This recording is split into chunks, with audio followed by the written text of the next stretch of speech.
તો રાજકોટમાં ભાઈએ બહેનને આપેલું વચન પૂર્ણ કર્યું। બહેને ભાઈ પાસેથી ધોરણ 3માં સારા માર્ક્સ માટે વચન લીધું હતું। બહેને નાનપણમાં કરેલું રેકોર્ડિંગનું સપનું આજે પૂર્ણ કર્યું। રુદ્ર કિશોરભાઈ નાકૈયાએ બહેનને આપેલું સ્વપ્ન પૂર્ણ કર્યું છે।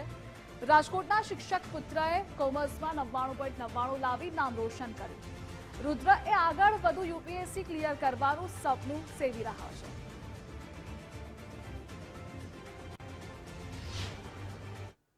દસમામાં પણ મારે 99.99 પીઆર જ હતા અને 12મામાં પણ એટલી જ ખુશી થાય છે કે 2 વખત 99.99 પીઆર અને બોર્ડ ફર્સ્ટ આવવું એ કોઈ સહેલી વાત નથી હોતી અને એ પ્રમાણે મારી મહેનત પણ એટલી જ હતી કારણ કે હું રોજના 8 કલાક દૈનિક વાંચન કરતો હતો અને આવનારા જે બોર્ડની પરીક્ષા આપવાવાળા છે એનો એક જ ટિપ્સ આપવા માંગીશ કે તમે શરૂઆતથી જ ડેઇલી પ્લાનિંગ સાથે આગળ વધશો તો તમને જે આ જે ગોલ છે 99.99 પીઆર એ તમારો સેટ કરો ખૂબ જ સહેલો બનશે।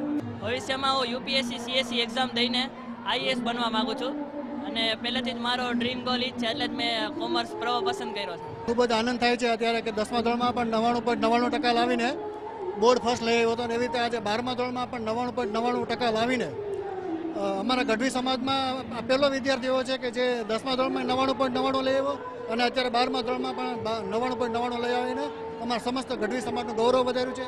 એની મહેનત પણ એટલી સખત મહેનત હતી, પહેલેથી જ 8 થી 10 કલાક વાંચતો, રાતના મોડા સુધી વાંચ્યો છે અને પહેલેથી જ એનો જે સિલેબસ હતો કન્ટેન્ટ એણે ખૂબ એના માટે એને ટ્રેક કર્યું છે, ખૂબ એના પર મહેનત કરી છે અને એના મહેનતનું ફળ છે કે જે અત્યારે આપણે જોઈ રહ્યા છીએ। બહુ જ સારું લાગે છે। 10મામાં એવું સારું રિઝલ્ટ હતું। હા, 10મામાં એવું સારું રિઝલ્ટ હતું અને પહેલા ધોરણથી જ એને પહેલા નંબર જ લીધો છે, જાળવી રાખ્યો છે પહેલો જ નંબર અને આમે આજ્ઞાકારી અને બહુ ડાયો, આ જમાના પ્રમાણે બહુ ડાયો છોકરો છે। હું પોતે ગવર્મેન્ટ સર્વન્ટ છું।